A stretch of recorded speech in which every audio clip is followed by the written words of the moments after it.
হাসিনাকে টিকিয়ে রাখার প্রতিশ্রুতি দিয়েছিলেন নজরুল ইসলাম মজুমদার।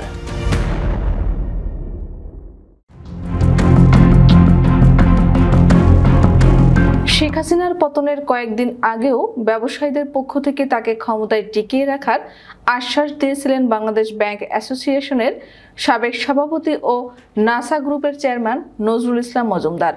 তাছাড়া বিভিন্ন সময় শেখ হাসিনার প্রশংসা করে তাকে নানা বিতর্কিত বক্তব্য দিতেও দেখা গেছে। তীব্র গণ আন্দোলনের মুখে গত ৫ আগস্ট ভারতে পালিয়ে যান শেখ হাসিনা। এরপর থেকেই সাবেক সরকারের ঘনিষ্ঠ অনেককেই গ্রেফতার করেছে পুলিশ। সেই তালিকায় এবার যুক্ত হলেন নজরুল ইসলাম মজুমদার। মঙ্গলবার দিবাগত রাতে রাজধানীর গুলশান থেকে তাকে গ্রেফতার করে ঢাকা মহানগর গোয়েন্দা পুলিশের একটি দল। পুলিশ জানায়, এক্সিম ব্যাংকের সাবেক চেয়ারম্যান ও নাসা গ্রুপের চেয়ারম্যান নজরুল ইসলাম মজুমদারের বিরুদ্ধে একাধিক অভিযোগে মামলা রয়েছে। তার বিরুদ্ধে আইনানুগ ব্যবস্থা প্রক্রিয়াধীন। ২০০৮ সালের জানুয়ারি থেকে একটানা ১৭ বছর বেসরকারি ব্যাংক উদ্যোক্তাদের সংগঠন বাংলাদেশ অ্যাসোসিয়েশন অব ব্যাংকসের চেয়ারম্যান ছিলেন নজরুল ইসলাম মজুমদার।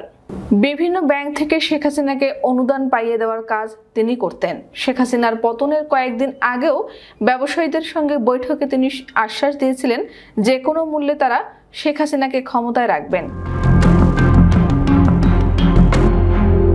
জুলাইয়ের মাঝামাঝি শুরু হওয়া ছাত্র আন্দোলনের এক পর্যায়ে কারফিউ জারি করে সরকার, কিন্তু তাতেও পরিস্থিতি বাগে আনতে পারছিল না সরকার।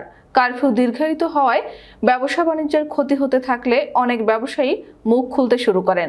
এক পর্যায়ে কারফিউ চলাকালে গত ২৩ জুলাই ব্যবসায়ীদের নিয়ে বিশেষ বৈঠক ডাকেন শেখ হাসিনা। উদ্দেশ্য ছিল ব্যবসায়ীদের শান্ত করা এবং চলমান পরিস্থিতিতে সরকারের প্রতি তাদের সমর্থন আদায় করা। ওই দিন সরকার তথা শেখ হাসিনার প্রতি জোরালো সমর্থন জানিয়ে যেসব ব্যবসায়ী বক্তব্য দেন তার মধ্যে অন্যতম হলেন নাসা গ্রুপের chairman. Bangladesh association of bank তথা BABর তৎকালীন চেয়ারম্যান নজরুল ইসলাম বলেন, যা কিছু ঘটে গেছে অত্যন্ত লজ্জাকর। গত কয়েকদিনের তাণ্ডব এমন অগ্নি সন্ত্রাস চিন্তাই করা যায় না। এটা ছিল সুসংগঠিত সন্ত্রাস। তিনি হাসিনাকে আশ্বস্ত করে বলেন, আমরা আপনার সঙ্গে আগেও ছিলাম, এখনো আছে এবং ভবিষ্যতেও থাকব। তবে গত ৫ আগস্ট আওয়ামী লীগের নেতৃত্বাধীন সরকার পতনের পর BAB ও এক্সিম ব্যাংকের নেতৃত্ব হারান এই ব্যবসায়ী নেতা।